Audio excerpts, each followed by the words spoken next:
Comme le Bouddha l'a sagement enseigné, vous ne serez pas puni pour votre colère, mais par votre colère. Comment cultiver un calme intérieur aussi profond lorsque la vie nous met constamment à l'épreuve? Dans le domaine de la sagesse intemporelle, nous découvrons une leçon puissante qui nous encourage à agir comme si rien ne pouvait troubler notre paix. Rejoignez-nous pour explorer les enseignements profonds du bouddhisme et entreprendre un voyage vers la véritable sérénité intérieure. Premier principe, l'écoute. Écoutez 2 fois plus que vous ne parlez. Ce premier principe plonge au cœur de l'essence transformatrice de l'écoute. Il ne s'agit pas seulement d'entendre des mots, mais de saisir véritablement le sens caché. Bouddha a magnifiquement exprimé cette idée en disant que tout comprendre, c'est tout pardonner. Cette profonde réflexion, écoutez plus, parlez moins, révèle le lien fort entre compréhension et compassion. Lorsque nous choisissons d'écouter davantage et de parler moins, nous ouvrons la porte à une empathie plus profonde et à une vision plus claire.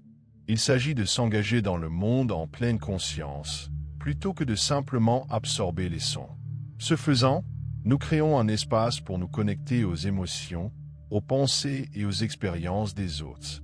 Cette pratique ouvre nos cœurs à la complexité de la vie humaine, tissant des fils de compréhension qui vont bien au-delà du langage parlé. Écouter plus que parler ne nous fait pas taire. Au contraire, cela renforce l'impact de nos paroles. Lorsque nous prenons enfin la parole, nos mots gagnent en profondeur, en clarté et en résonance. Notre voix est alors guidée non plus par des impressions superficielles, mais par une compréhension authentique. Cet art de l'écoute transcende les échanges personnels. Il s'agit d'écouter le monde, la nature, le silence et les voix inaudibles de ceux qui ne se font pas entendre. Ce faisant, nous élargissons notre perspective, ce qui nous offre une vision panoramique des innombrables expériences de la vie. Cela enrichit non seulement notre sagesse, mais nourrit aussi un sentiment de calme intérieur. En choisissant d'écouter 2 fois plus que nous ne parlons, nous accédons à un univers de compréhension. Nous apprenons à percevoir l'indicible, à éprouver de l'empathie pour ceux qui ne sont pas entendus et à ressentir l'invisible. Cela tisse des liens plus profonds, non seulement avec les autres, mais aussi avec nous-mêmes. Grâce à une écoute véritable, nous commençons à comprendre les subtilités de la vie, les émotions humaines et les vérités profondes qui tissent notre existence. En écoutant, nous grandissons en sagesse, en compassion et en clarté. Deuxième principe, ne laissez pas les commentaires et les attitudes des autres contrôler votre vie. Imaginez votre vie comme un voyage unique, une longue randonnée aventureuse à travers. Dans la forêt luxuriante qui borde le sentier, vous rencontrez des gens, chacun avec ses propres points de vue, attitudes et opinions, comme autant de panneaux indicateurs pointant dans des directions différentes. Bouddha, connu pour sa profonde sagesse, a un jour conseillé: ne vous attardez pas sur le passé, ne rêvez pas du futur, concentrez votre esprit sur l'instant présent. Et cela révèle quelque chose d'essentiel. Votre attention doit être portée sur le présent, tout comme un randonneur est attentif au sentier devant lui. La leçon ici est de suivre votre propre chemin sans vous perdre dans les jugements ou les attentes des autres. Parfois, les gens auront des opinions sur vos actions ou vos choix. Écouter des conseils est naturel, mais il est tout aussi vital de se rappeler que vous seul pouvez naviguer sur votre chemin, tout comme vous ne laisseriez personne d'autre choisir votre itinéraire de randonnée. Ne laissez pas les autres décider de la direction de votre vie. Cet enseignement vous encourage à suivre votre boussole intérieure, à honorer vos propres valeurs et à faire des choix en accord avec votre cœur. En faisant cela, vous restez le capitaine de votre propre navire, menant votre vie avec confiance, quoi qu'en disent les autres. Il s'agit de découvrir votre voie unique et de la suivre avec authenticité et force. Troisième principe, soyez prêts à accepter le pire. Acceptez le pire. La vie ressemble à une rivière sinueuse, calme par moments et tumultueuse par d'autres. D'autres, comme l'a si bien dit le Bouddha, ont partagé une vérité puissante. La douleur est certaine, la souffrance est optionnelle. Accepter le pire signifie que, même si les épreuves de la vie sont inévitables, nous pouvons choisir comment y réagir. Imaginez la vie comme une succession de vagues, chacune représentant un défi. Certaines vagues sont petites, de simples désagréments. D'autres s'abattent comme des tempêtes dévastatrices, symbolisant la perte ou des revers majeurs. Voici le cœur de cette leçon. Accepter le pire ne signifie pas s'attendre au désastre ou vivre dans la peur, mais se préparer mentalement aux moments difficiles, tout comme avoir un gilet de sauvetage à bord. On espère ne pas en avoir besoin, mais sa présence apporte la sécurité. Lorsque nous préparons notre esprit à accepter le pire, nous devenons comme ce gilet de sauvetage, fort, stable et sûr. Nous ne laissons pas la peur de l'incertitude ou de l'échec dicter nos vies. L'acceptation devient un bouclier qui nous protège des souffrances inutiles. La vie nous enverra des défis, comme toujours, mais l'acceptation en amortit l'impact. Oui, nous ressentons la douleur, mais nous ne l'amplifions pas par la résistance, la rumination ou le déni. Accepter, ce n'est pas capituler, c'est reconnaître la réalité. Tout comme une rivière qui serpente, la vie connaît des hauts et des bas. Accueillez l'échec, en l'acceptant, vous apprendrez à le surmonter. Cette vérité nous permet de découvrir la paix même au milieu des troubles. En termes pratiques, être prêt à accepter le pire renforce notre résilience. Cela nous apprend que les revers ne sont pas des obstacles insurmontables, mais des tremplins qui nous guident vers la sagesse. Cela nous donne la force d'affronter les difficultés avec sérénité, car nous avons confiance en notre capacité à persévérer et à grandir.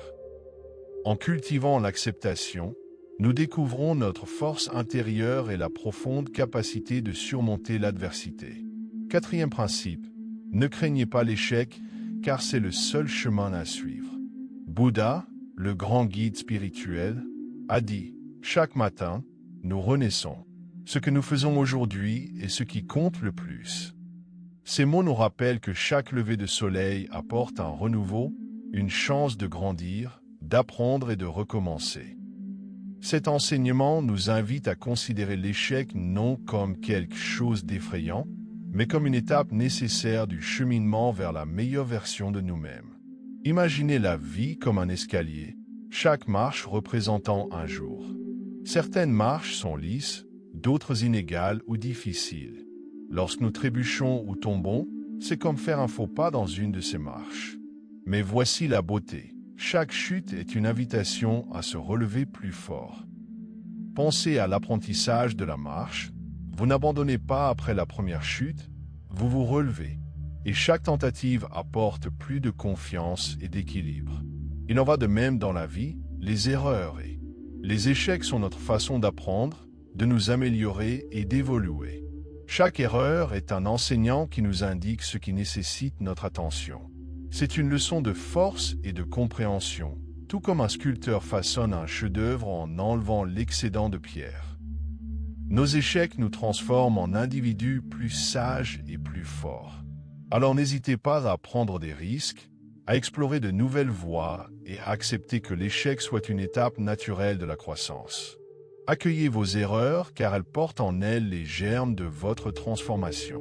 Souvenez-vous, ce n'est pas la fréquence de vos chutes qui compte, mais le nombre de fois où vous vous relevez toujours plus fort qu'avant. C'est le chemin de la croissance et de la découverte de soi. Il commence par le courage d'affronter l'échec de front. Cinquième principe, la simplicité. Trouver clarté et paix dans la simplicité. Nous apprenons une vérité profonde. La clarté et la paix intérieure émergent souvent des éléments les plus simples de la vie. Bouddha a dit, la voie n'est pas dans le ciel, la voie est dans le cœur.